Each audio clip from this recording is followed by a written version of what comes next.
Prancis membentang di antara perbatasan Eropa Utara dengan Eropa Selatan, dan menjadi satu-satunya negara di Eropa yang bisa masuk ke dalam dua wilayah tersebut.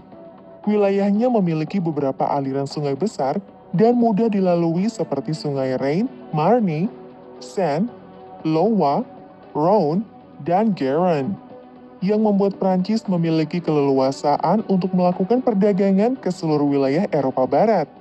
Sungai-sungai tersebut juga membuat Prancis memiliki tanah subur yang melimpah. Prancis selalu menjadi salah satu negara yang memimpin kekuatan agrikultur di Eropa karena alasan tersebut.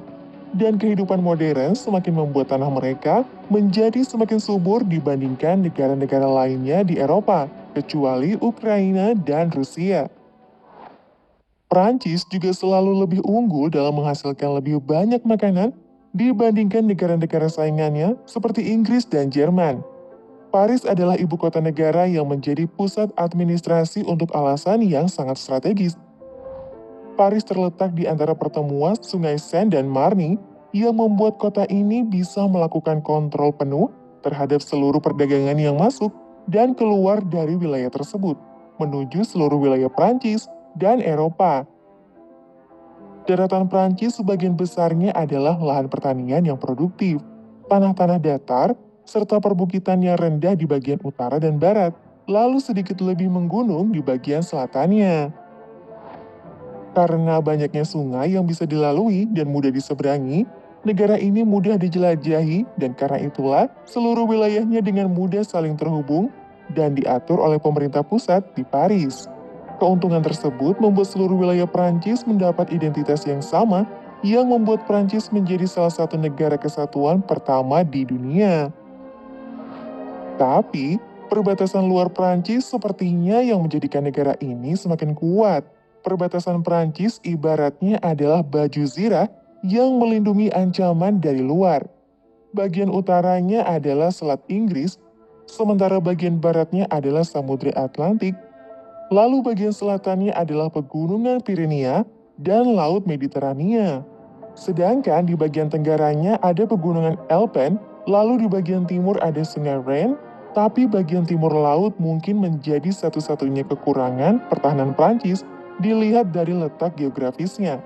Karena di sini ada dataran terbuka yang merupakan bagian dari dataran Eropa Utara yang luas dan bisa menjadi pintu masuk bagi pasukan musuh atau orang-orang yang ingin memasuki Prancis dengan berkendara atau berjalan kaki. Selama lebih dari ribuan tahun, pemerintah Prancis dari generasi ke generasinya sangat sadar akan kelemahan titik pertahanan mereka. 1000 tahun yang lalu, wilayah Prancis sangat mirip dengan wilayah Prancis modern, dan hanya menambahkan sedikit wilayah di bagian paling timur sampai saat ini. Prancis selalu mendapat perlindungan dari letak geografisnya, kecuali di bagian timurnya, dan hal ini selalu menjadi perhatian pemerintah untuk memecahkan masalah melalui satu dari dua cara berikut ini, yaitu menaklukkan wilayah secara militer untuk memperluas perbatasan di wilayah yang lebih mudah dipertahankan, seperti di bagian timur, yaitu pegunungan Alpen atau Sungai Rhine. Langkah lainnya yaitu secara diplomatis, mengendalikan ancaman eksternal di bawah kekuasaan Raja Louis ke-14. Prancis pada akhirnya berhasil memperluas wilayahnya hingga ke pegunungan Alpen di bagian tenggara dan Sungai Rhine di bagian timur. Tapi di bagian timur lautnya masih menjadi bagian paling rentan. Bukannya sebagai negara dengan zona waktu terbanyak di antara negara manapun di dunia. Bendera Perancis dikenal sebagai trikolor karena garis biru, putih dan merahnya. Bendera ini diciptakan sebagai bagian dari Revolusi Perancis pada tahun 1794. Kota Paris dulunya pernah menjadi salah satu kota Romawi yang dikenal dengan nama Lutetia.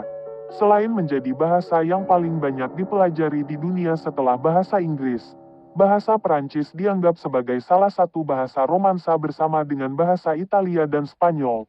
Semua bahasa ini memiliki akar pada bahasa Latin. Bahasa Perancis adalah bahasa resmi di banyak negara termasuk Kanada, Swiss, Kongo, dan Luksemburg. Bahasa ini juga merupakan bahasa kedua yang paling umum diajarkan setelah bahasa Inggris, dan merupakan bahasa ibu bagi lebih dari 75 juta orang di seluruh dunia. Perancis memiliki populasi terbesar kedua dari semua negara Eropa. Sekitar 85% populasi Perancis tinggal di perkotaan. Gunung tertinggi di Perancis adalah Mont Blanc, dengan ketinggian 4.800 meter. Gunung Mont Blanc merupakan bagian dari pegunungan Alpen Perancis.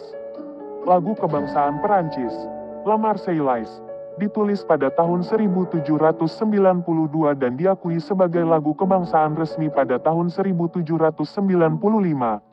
Ayam jantan memiliki arti penting di Perancis.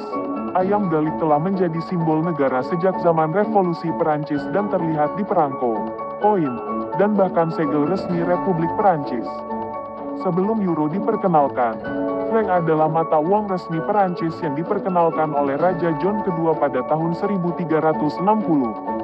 Sistem pemerintahan Perancis sebenarnya adalah kombinasi dari demokrasi parlementer seperti Inggris dan demokrasi presidensial seperti Amerika Serikat. Perancis memiliki presiden dan perdana menteri. Moto resmi Republik Perancis, kebebasan, kesetaraan, persaudaraan. Pertama kali dipopulerkan selama Revolusi Perancis. Tentara Perancis adalah yang pertama menggunakan kamuflase. Selama Perang Dunia Pertama, seniman melukis kendaraan dan peralatan tempur agar bisa berbaur dengan latar belakang medan pertempuran. Pada tanggal 7 Mei tahun 2017, Macron terpilih sebagai Presiden Prancis dengan perolehan 66,1% suara dibandingkan dengan Marine Le Pen yang hanya mendapat 33,9%. Terpilihnya Macron saat itu menobatkan dirinya sebagai Presiden Prancis termuda berumur 39 tahun, yang bahkan mengalahkan usia Napoleon Bonaparte saat memimpin Prancis pada 1848. Dia juga menjadi satu-satunya presiden yang berhasil meraih kursi kepresidenan secara independen. Mantan Presiden Perancis, Charles de Gaulle, selamat dari total 32 upaya pembunuhan, lebih dari siapapun di dunia ini, sehingga ia dikenal sebagai presiden paling beruntung. Raja Louis ke-19 memiliki pemerintahan terpendek dalam sejarah yaitu selama 20 menit. Ayahnya telah turun tahta sebelumnya dan Louis mengikuti turun tahta untuk menyerahkan kekuasaan pada keponakannya. Selama Perang Dunia Kedua, Masjid Paris melindungi Yahudi Perancis dari Nazi dengan memberi mereka kartu identifikasi Muslim. Perlombaan sepeda paling terkenal di dunia adalah Tour de France, yang dimulai pada tahun 1903. Perlombaan ini awalnya berdurasi 19 hari dengan rute berjarak 2.428 km dan diikuti 60 pembalap. Guillotine adalah metode resmi eksekusi di Perancis dari tahun 1792 hingga hukuman mati dihapuskan pada tahun 1981. Perancis adalah yang pertama kali memperkenalkan konsep plat nomor untuk mobil pada tahun 1893. Antara tahun 1814 hingga 1830, bendera resmi kerajaan Perancis hanyalah sebuah bidang putih polos tanpa warna, simbol ataupun gambar. Gua Lascaux yang terkenal di Perancis memiliki lukisan batu yang diperkirakan dibuat 17.000 tahun yang lalu. Museum Louvre di Paris secara konsisten merupakan museum yang paling banyak dikunjungi di dunia. Lebih dari 9 juta pengunjung mampir ke Louvre setiap tahunnya.